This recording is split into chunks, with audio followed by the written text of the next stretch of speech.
गेले अनेक वर्षे ठेकेदारांनी ठाणे जिल्ह्यासह राज्यभर विकास कामे केली आहेत, मात्र त्यांना त्यांची बिले अदा केली जात नाही। उलटपक्षी इन्फ्रास्ट्रक्चर नावाने अचानक उगवलेल्या कंपन्यांना तत्काळ बिले अदा केली जात आहेत।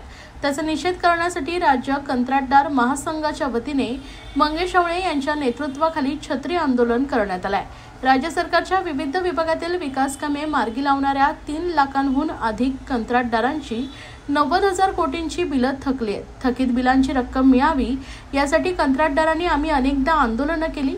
5 फेब्रुवारीपासून काम बंद आंदोलन सुरू केलं आहे, मात्र आतापर्यंत 4% रक्कम अदा करण्यात आली। तसेच इन्फ्रावाल्यांना कामही देतात आणि पैसेही देतात, पण कंत्राटदारांना पैसेही देत नाही।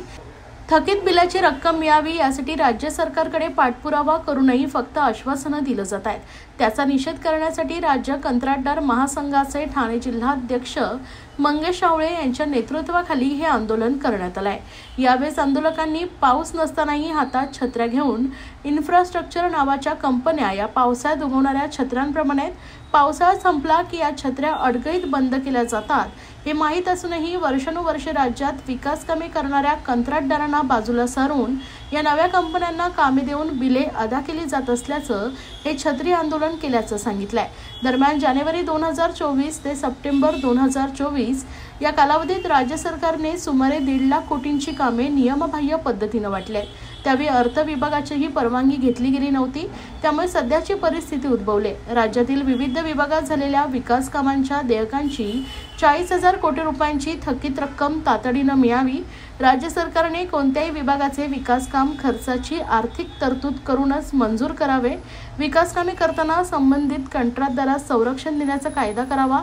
शासनाने सर्व विभागांच्या छोट्या कामांचे एकत्रीकरण करून एकच मोठी निविदा काढणे तातडीने बंद करावे। तर सार्वजनिक बांधकाम विभाग, जिल्हा परिषद, जलसंपदा, जलसंधारण, नगर विकास या खात्यांमधील कामांचं वाटप अभियंत्यांना नियमानुसार अशा विविध मागण्यांसाठी आज निषेध आंदोलन करण्यात आलंय। या आंदोलनात अनिल नलावडे, बाळकृष्ण ठाकरे, चेतन शिंदे, मिलिंद साठे, हर्षद गंथे, प्रवीण बाहेती, मनुरकर, सबकाळ, सरोदे, हांडे, बाविस्कर, दर्शना शिंदे, रवी मालुसरे आदी कंत्राटदार सहभागी झाले होते।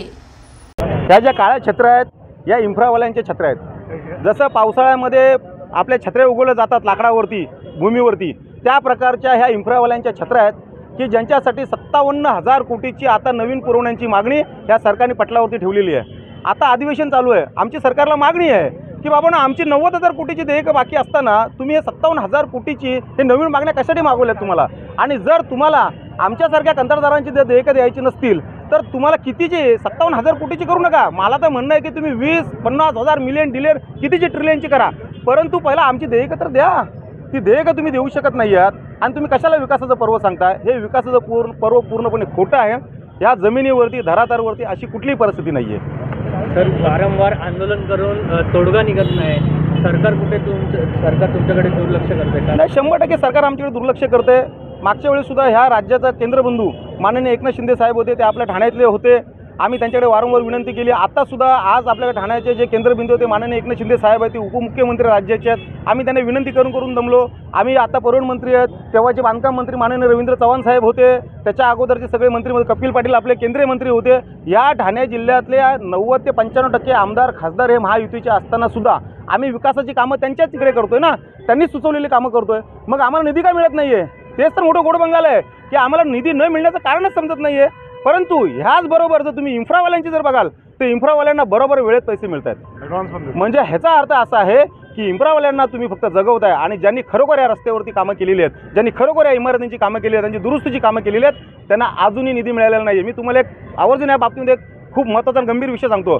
इथे बाजूलाच आपले पोलीस वसत आहेत, त्या पोलिसांच्या इमारतीची दुरुस्ती आम्ही केलेली आहे। आम्हाला सांगायला अजून नवल वाटतंय की त्याची साधी मंजुरीसुद्धा शासनाने दिलेली नाही आहे। या प्रकारची आज परिस्थिती निर्माण झालेली आहे आणि ह्या बाबतीमध्ये मी सरकारला अजून एक गंभीर इशारा देतोय की ह्या सरकारने आम्हाला शेतकऱ्यांसारखी आमची आत्महत्या करावी असं ते जाणून बुजून आम्हाला ती वेळ आणून देतात। का की जेणेकरून तशी जर वेळ निर्माण झाली तर आज आमचे 90,000 कोटीची देयक ते देणार नाहीत। आमच्या घरी आमच्या पात्रतेनुसार 1 लाखाचा, 5 लाखाचा, 10 लाखाचा चेक ते देऊन टाकतील आणि आमची बोलवण करतील। परंतु या सरकारला मी सांगतोय की मायबाप सरकार हो, तुम्ही कितीही अत्याचार करा, आम्ही मागे हटणार नाही। आम्ही आमची तुमच्याकडनं देणी वसूल केल्याशिवाय राहणार नाही। अधिवेशन चालू आहे, काय आपण आवाज उठवणार आहे का? अधिवेशनामध्ये आम्ही वारंवार विरोधी पक्षनेते असतील, इतर सगळेजण असतील, त्यांच्यामार्फत आम्ही आवाज उठवतच आहोत. ते आमचा आवाज उठवत आहेत. परंतु मला एक समजत नाही आहे, आम्ही जी कामं करतोय शासनाचीच करतोय ना. जर आम्ही शासनाची कामं करतो तर शासनाच्या मार्फत कितीची थकबाकी आहे हे शासनाकडे कळवलेलं आहे. मग शासन का देत नाही आहे? म्हणजे ह्याच्या मागे कुठेतरी काहीतरी वेगळ्या प्रकारचं गोडबंगल आहे हे यातनं स्पष्ट दिसून येते.